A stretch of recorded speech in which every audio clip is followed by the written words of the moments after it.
This is Power Hour with Gabriella Power.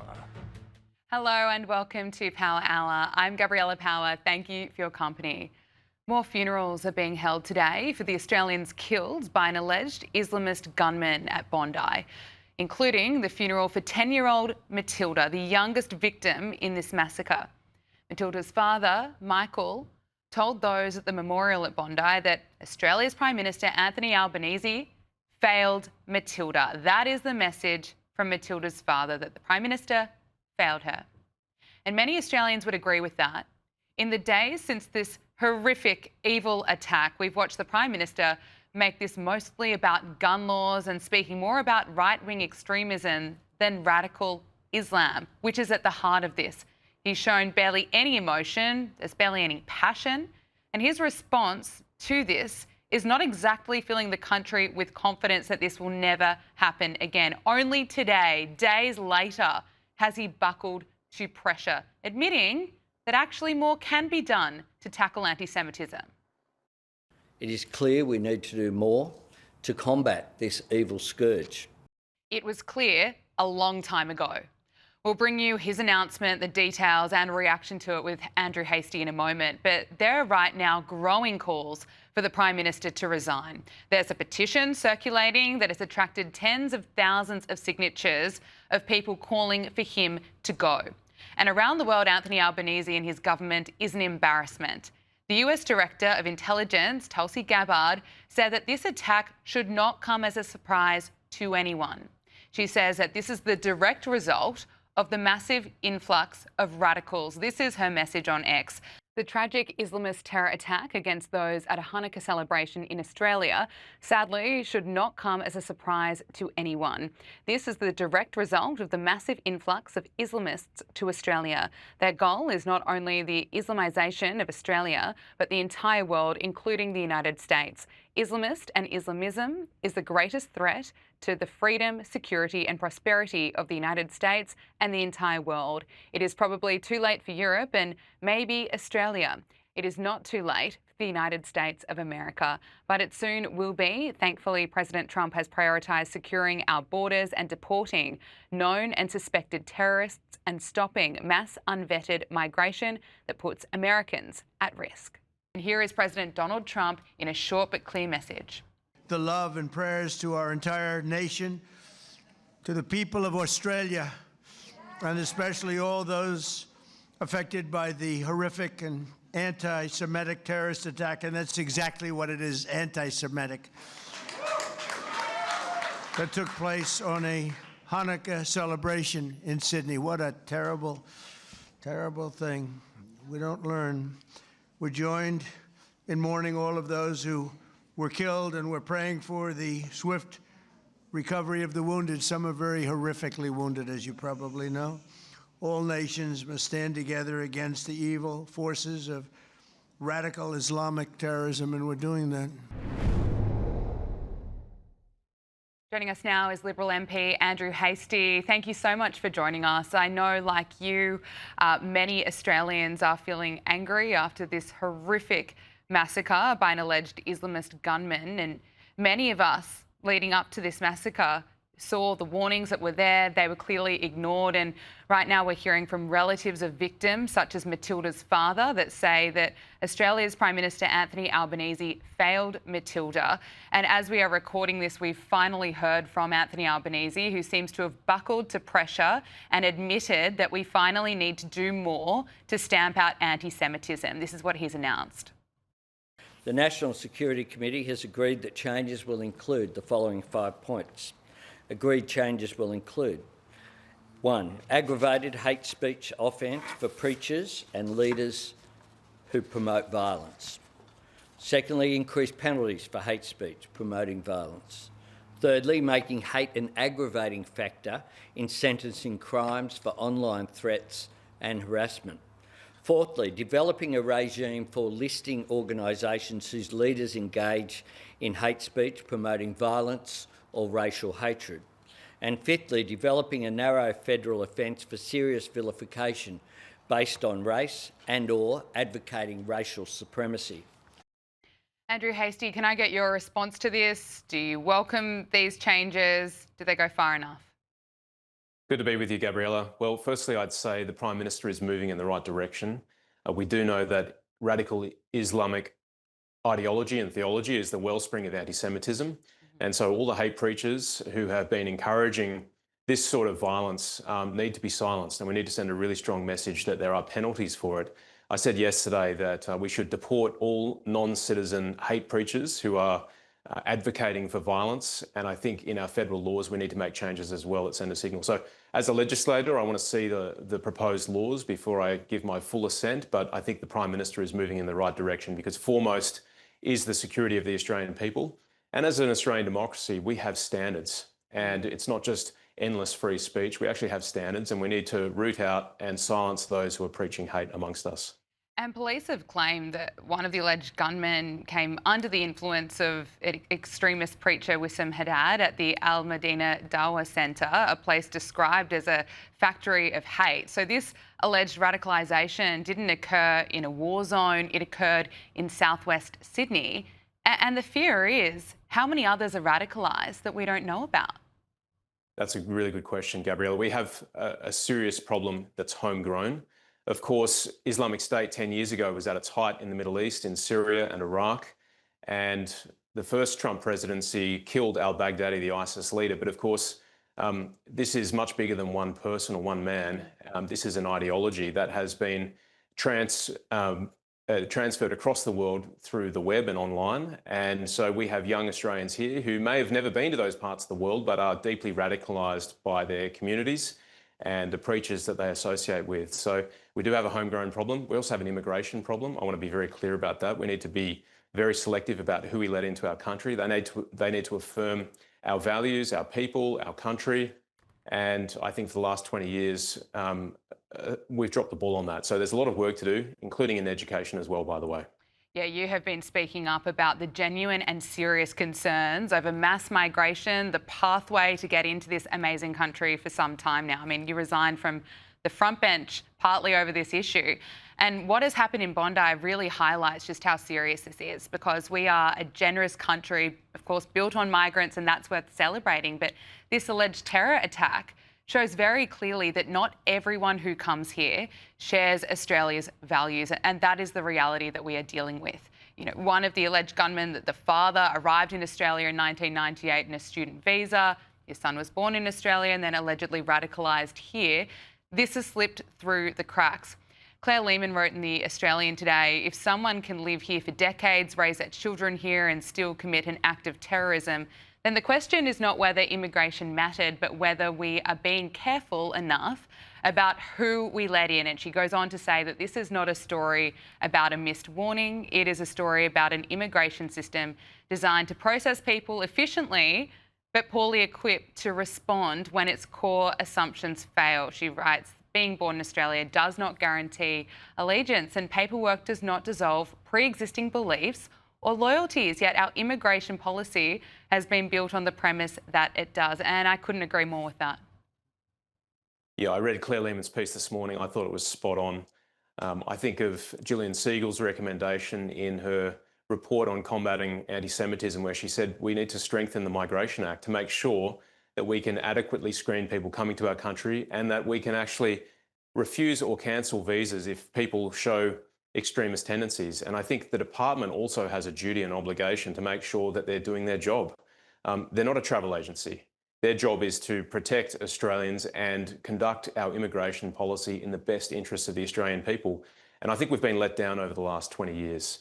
And I think the father and son shooters motivated by radical Islamic ideology, they're a case in point. The father was on a student visa, never took citizenship over the last 30 odd years. And never took citizenship, and here we are. So that's a real problem. And his son, of course, born here, but was pulling the trigger and took 15 innocent lives. So people out there, I've got to tell you, have had enough and they want action. Absolutely. I mean, I've been speaking to plenty of people in not just the Jewish community, but ever since this attack, that there's so much anger out there. And it's also bizarre that we're not hearing our Prime Minister really speak about radical Islam? He was very reluctant to say it. I mean, he was more than happy to call out right-wing extremism following this attack, but he's been barely mentioning radical Islam. That's right. And he's happy to talk about right-wing neo-Nazism, as I am, but he's also got to be honest with the Australian people and call it what it is. This was motivated by radical Islamic ideology and theology. And him and Laura Tingle both need to do their jobs. He's the Prime Minister. She is a senior reporter with our national broadcaster. It's time for truth. It's time to deal in reality and facts. And the facts are plain as day. They need to acknowledge it. And I think people are just so frustrated that we have weak leadership in this country. And now the conversation has to talk to we have to be talking about the future of Australia. I mean, the heart and soul of Australia. Plenty of people are having that conversation amongst themselves, whether it's in cafes, now on the street as they go to Bondi and grieve and mourn for the 15 innocent people who have been killed. But if we don't make serious changes right now, what does the future of Australia look like? I think we're more divided, and I think we're going to see more of these attacks.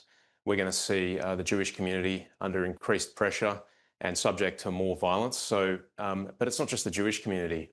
If we allow this sort of radical Islamic theology to flourish, what it does is it divides people into believers and infidels. And if you're not part of their grouping, you're an infidel and therefore a target. And so we really need to stomp out this hate preach and this ideology that's shaping young hearts and minds. And if we don't, well, we're going to reap the whirlwind. And so it's really on the Prime Minister and his team, with the support of the opposition and all the state premiers, to get on with the job of making sure that we send a signal to the community that this won't be tolerated. Andrew Hastie, thank you so much for joining us. We really appreciate it. My pleasure. One of the Bondi Beach gunmen, Naveed Akram, has been charged over Sunday's terror attack in Bondi. The 24-year-old is facing charges on 59 offences. They include 15 counts of murder, 1 of committing an act of terrorism, and 40 of causing wounding with intent to murder. He also faces a charge of displaying a terrorist symbol, placing an explosive near a building, and a firearms offence. Joining me now is broadcast journalist and co-founder of Bottom Line Media and Shield Communications PR, Ariella Novak. Thank you so much for joining us all the way over from New Jersey in the United States. As I just mentioned, one of the Bondi Beach gunmen, Naveed Akram, has been charged. He's facing charges of 59 offences. And today, our hearts, they are still breaking. More funerals are being held for murdered Australians. Can I get your reaction to this horrific attack on Jews here in Australia? I mean, what do you make of it from what you can see over there? Is it a result of weak leadership and our failure to stamp out anti-Semitism? Sure. Well, thank you for having me. My reaction is a mix of grief and clarity. The fact that he's now facing, as you said, 59 charges, including murder and terrorism, confirms what this is really all about, a deliberate act of anti-Semitism. It was that kind of attack. And at the same time, as those charges are being announced, families are burying their loved ones, which is really hard to watch and extremely devastating. And this wasn't a random act of violence at all. Jews were specifically targeted while celebrating Hanukkah, as you know, and this is all happening because why? They're celebrating in a visible manner. Now, is this about weak leadership? I think it's more about years of failure to confront anti-Semitism directly. When anti-Semitism is minimized, excused, or explained away instead of named and challenged, it creates an environment where extremists then feel emboldened, which is not okay. And I want to be clear, this isn't just a Jewish problem. When Jewish communities are targeted, it's a warning sign for society as a whole. What we're seeing now is the result of anti-Semitism being allowed to sit in the background for far too long. And as a Jewish journalist, this is just so painful to cover, really. But clarity matters. And this attack forces Australia, I believe, to ask whether they're willing to treat anti-Semitism with the urgency and seriousness it demands before more lives are lost again. Well, this has not stopped anti-Semitism. In fact, a local Jewish business owner who owns Locks in a Box woke up to dozens of one-star reviews clearly targeting her business, posting negative anti-Semitic reviews, and that can really do a lot of harm to small businesses.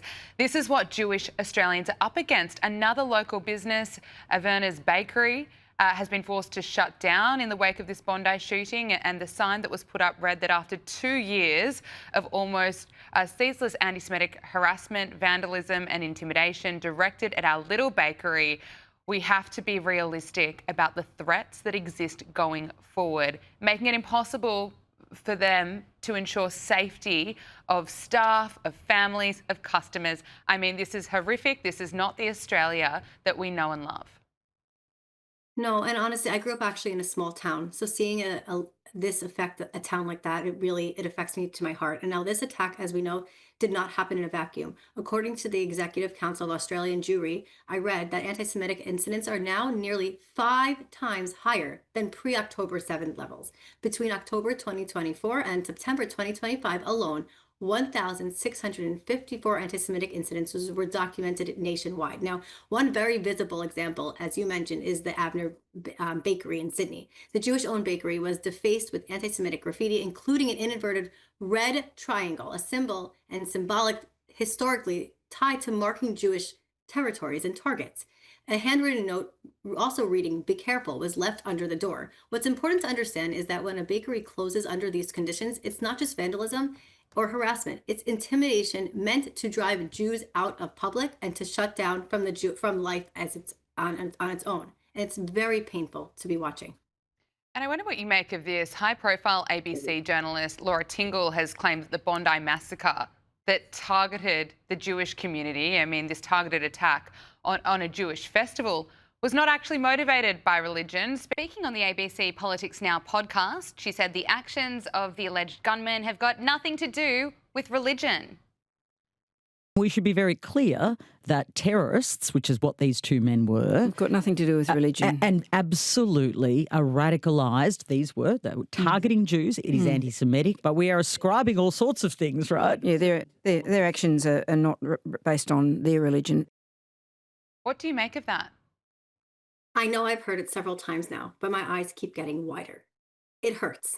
It hurts no matter what ethnicity you are. But what's striking is that this public debate has already shifted from accountability to an interpretation to how this attack is being talked about, as you just said with Laura, right? It sparked all this backlash with critics arguing that her framing minimalizes completely. And her framing changing this is also changing the way that others quickly can adjust and change as well. Now, as a journalist, words matter. When terrorism targets Jews for being Jewish, clarity is not optional, it's a responsibility. And this moment has exposed a broader discomfort in parts of the media with calling anti-Semitism what it is, even when the facts are completely unmistakable.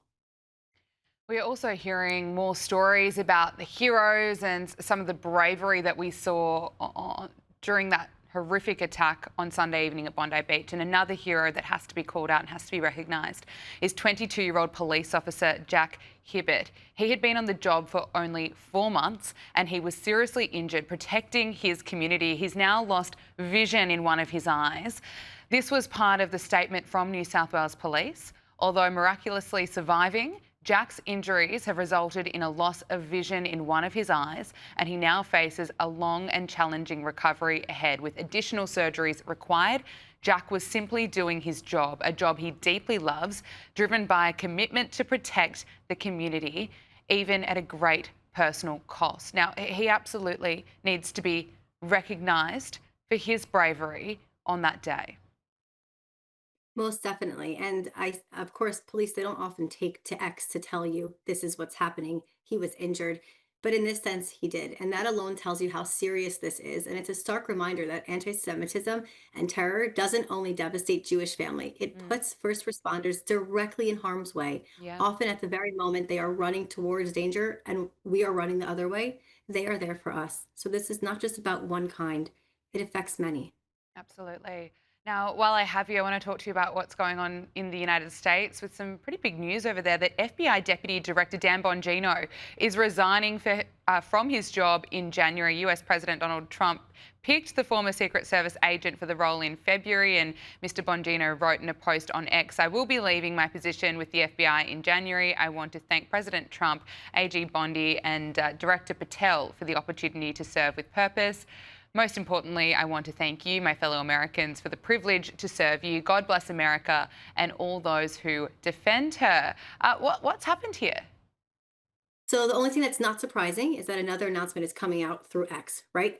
So President Trump also hinted earlier that he may return to the media, and also he was also announced in a very non-traditional choice, right, for the role with no prior FBI background, and his departure raises other questions about leadership transitions at a heightened global security threat, as we both well know. It underscores also how interconnected these conversations are, from counterterrorism to the public trust in institutions. So as we don't know more about this now, it is very alarming. It is very interesting. And we also don't know who's going to be filling his shoes.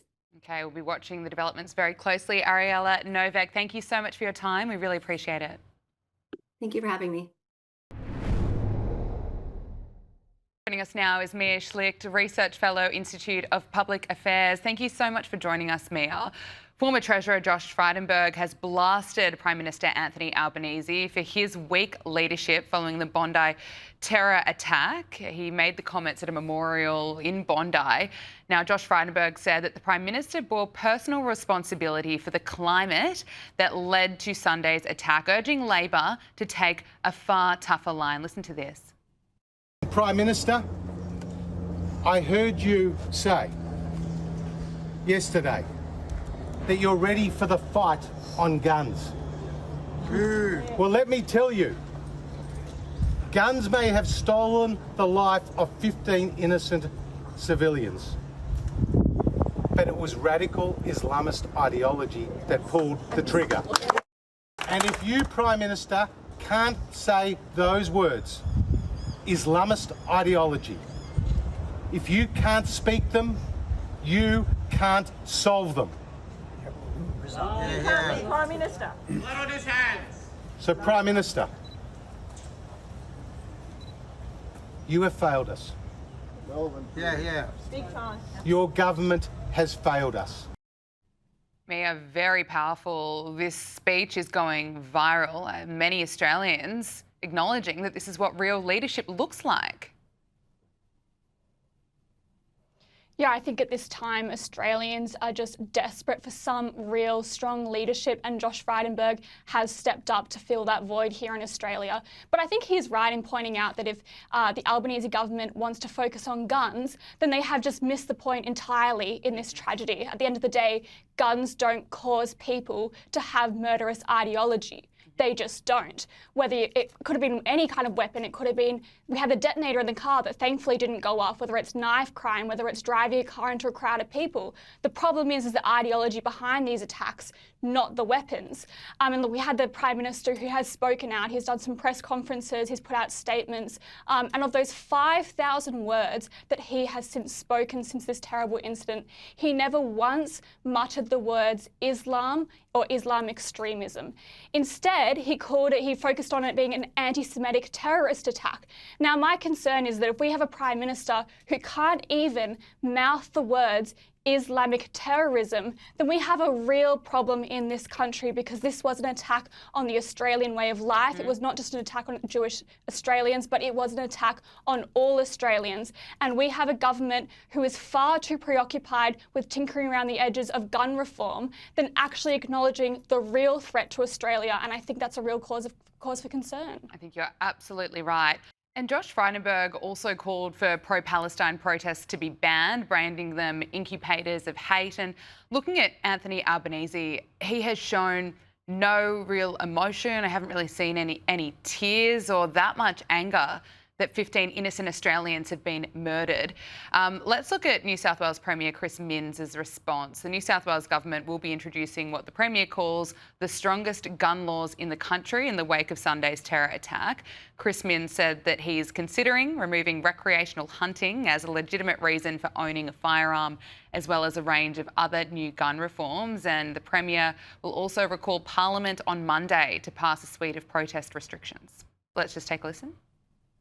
I have a responsibility to keep the community safe, to ensure that people can walk down the street without being in fear of being killed. And unfortunately, when you've got a terrible situation where people have been killed, mowed down in great number just because of their religious faith, I think it would be a horrible situation to see a mass demonstration. In my view, a mass demonstration on this scale would be so divisive for our community. It would light a fire that I think would be difficult to extinguish. Mia, what do you make of New South Wales Premier Chris Minns' response? Well, I mean, he's starting to talk about protests.